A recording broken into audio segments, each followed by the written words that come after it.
বিশ্বকর্মা হলেন দেবশিল্পী, শিল্পকলা, স্থাপত্য, কারিগরি বিদ্যা, নির্মাণ শিল্প এবং যন্ত্রপাতির অধিষ্ঠিত দেবতা। তাকে স্মরণ করে মোদী সরকার প্রকল্পের নাম রেখেছিল PM বিশ্বকর্মা যোজনা। এতদিন এই প্রকল্পের সুবিধা পশ্চিমবঙ্গে মেলেনি, তবে রাজ্যে পালাবদলের পর আশার আলো জাগছে। ক্যাবিনেটের প্রথম বৈঠকের পরেই মুখ্যমন্ত্রী শুভেন্দু অধিকারী ঘোষণা করেছিলেন বিশ্বকর্মা যোজনার সুবিধা মিলবে। তিনি জানিয়েছিলেন 8,65,000 আবেদন করে রেখেছিলেন। আগের সরকার এই আবেদন তাদের জেলা শাসকদের দিয়ে কেন্দ্রের MSME দপ্তরে পাঠাতে দেননি।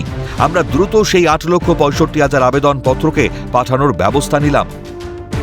তাঁতি থেকে নাপিত থেকে সবাই যারা 8,65,000 আবেদন করে রেখেছিলেন, আগের সরকার যাদের আবেদন জেলা শাসকদেরকে দিয়ে কেন্দ্রের MSME দপ্তরে পাঠাতে দেননি, আমরা দ্রুত ওই 8,65,000 পিটিশনকে পাঠানোর ব্যবস্থা নিলাম। তাহলে এই PM বিশ্বকর্মা যোজনা সম্পর্কে বিস্তারিত জানা যাক। বিশ্বকর্মা যোজনা হলো দেশের প্রান্তিক এলাকার যে সমস্ত মানুষজন ট্র্যাডিশনাল শিল্পকর্মের সঙ্গে জড়িত, তাদের কর্মপদ্ধতি এবং জীবনযাপনের মানকে আরও উন্নত, কাজের আধুনিকীকরণ এবং তার কাজের স্বীকৃতি দিতেই প্রধানমন্ত্রী নরেন্দ্র মোদী চালু করেন এই বিশ্বকর্মা প্রকল্প। দেশের প্রান্তিক মানুষের কাছে সমস্ত উন্নত পরিষেবা পৌঁছে দিতে প্রধানমন্ত্রীর উদ্যোগে 2023 সালের 19 সেপ্টেম্বর বিশ্বকর্মা পুজোর দিন শুরু হয়েছে বিশ্বকর্মা যোজনা। প্রধানমন্ত্রী বিশ্বকর্মা যোজনায় কি কি সুবিধা মিলবে? সম্পূর্ণ বিনামূল্যে শিল্পক্ষেত্রে উন্নতি করার জন্য প্রশিক্ষণ দেওয়া হবে। সেক্ষেত্রে 5 থেকে 7 দিনের বেসিক প্রশিক্ষণ মেলে। 15 দিন বা তার বেশি দিনের জন্য উন্নত প্রশিক্ষণ দেওয়া হয়। আর প্রশিক্ষণ চলাকালীন প্রতিদিন 500 টাকা করে আর্থিক অনুদান দেওয়া হয়। প্রশিক্ষণ শেষে একটি সার্টিফিকেট দেওয়া হয়, যেটি সরকার স্বীকৃত।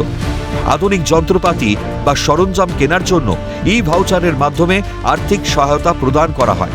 এককালীন 15,000 টাকা দেওয়া হয় এই প্রকল্পের আওতায়। নিজের ব্যবসা শুরু করার জন্য কোনো জামানত ছাড়াই 3 লক্ষ টাকা ঋণ পাওয়া যায়। সেক্ষেত্রে প্রথম কিস্তিতে 1 লক্ষ টাকা, দ্বিতীয় কিস্তিতে 2 লক্ষ টাকা মেলে। আর এই লোনে সুদের হার মাত্র 5%। কারা আবেদন করতে পারবেন? আবেদনকারীর বয়স হতে হবে কমপক্ষে 18 বছর।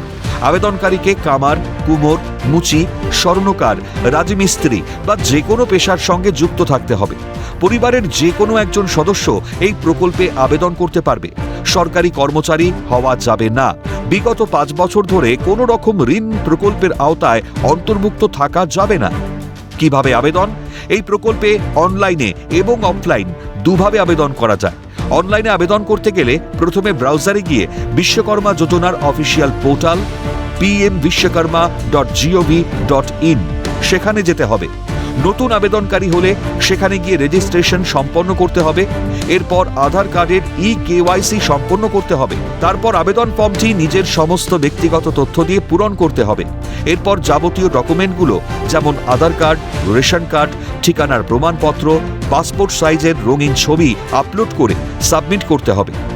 যদি অফলাইনে আবেদন করতে চান, তাদেরকে নিকটবর্তী কোনো কমন সার্ভিস সেন্টারে যেতে হবে। সেখানে গিয়ে নিজের ফোন নাম্বার এবং আধার নম্বর ভেরিফিকেশন করতে হবে, কিন্তু আধার কার্ডের সঙ্গে মোবাইল নম্বর লিঙ্ক থাকতে হবে।